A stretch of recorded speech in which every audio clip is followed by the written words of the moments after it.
Hello badusha నాకు చాలా ఇష్టం. బాదుషానా? ఏం తింటుండ్రా?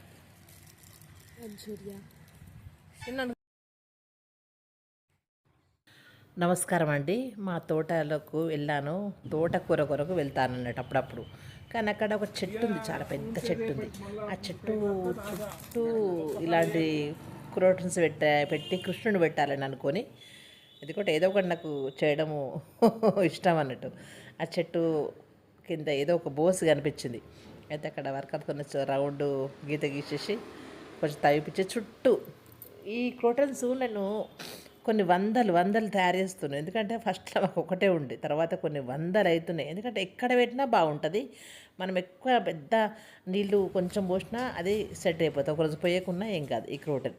అందుకోసం అన్నీ తీసుకుపోయి అది చెట్టు చుట్టూ పెట్టి మధ్యాహ్నం కృష్ణుడు పెట్టాలని మా అక్కడ ఉన్న పొలం చేస్తాడు కదా అతనికి చెప్తే ఆయన మంచిగా అక్కడ ఒక బండ వేసేసి మట్టితోనే కట్టేసి కృష్ణుడిని పెట్టించి ఇచ్చిండు.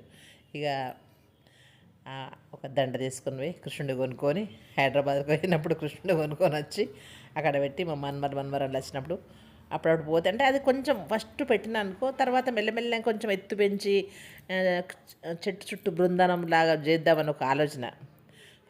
ఫస్ట్ ఒక ఏ రాస్తే జడ్డు దాకా రాసుకోవచ్చు, మెల్లమెల్లగా కొంచెం ఒకటి అని కొంచెం అక్కడ స్టార్ట్ చేసి కృష్ణుడి పెట్టేసి ఒకసారి మళ్ళీ అప్పుడప్పుడు మా పిల్లలు వస్తారు, మనమలు వచ్చినప్పుడు దండ తీసుకొని పోయి వేసి వచ్చేసినాం. అంటే అది ఒక సరదా, అంటే పిల్లలకు కూడా కొంచెం హాయిగా ఉంటుంది. ఒక ఇంట్లో ఉంటే టీవీలో చూస్తారని అప్పుడప్పుడు అలా తీసుకెళ్తాం అన్నట్టు. అక్కడ కొంచెం మంచిగా వాతావరణం బాగుంటే పిల్లలు ఇంకొంచెం ఎక్కువసేపు ఉంటారు.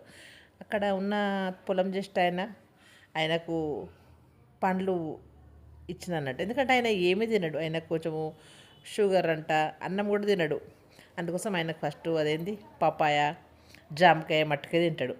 అవి ఫస్ట్ ఆయనకి ఇచ్చేసి తర్వాత కొబ్బరికాయ కొట్టి పిల్లలతో సరదాగా గడిపించినాము.